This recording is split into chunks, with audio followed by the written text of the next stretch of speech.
Mahirap isabit sa leg yung toilet. 24 Napakamahal carats. naman nun.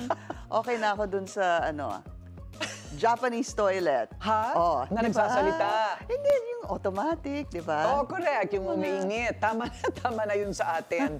Alam mo, siguro ano na yun, Melt. tunaw. Oo, tinunaw na siguro yan. Kaya hindi na nila mahahanap. Sa lahat yan. naman ng nanakawin kasi.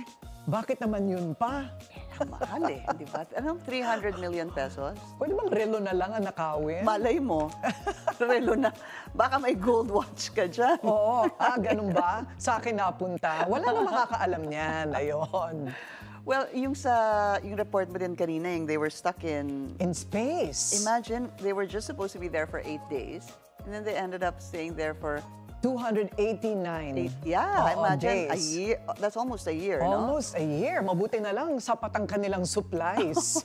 Hindi ba? Galing nila, no? Oo. They were able ano to... kaya namingwit ng isda sa space? Paano sila kumain? Mabuti na lang handa sila sa ganon. Right? They had provisions, I guess, no? At siguro tinipid na lang nila. Correct.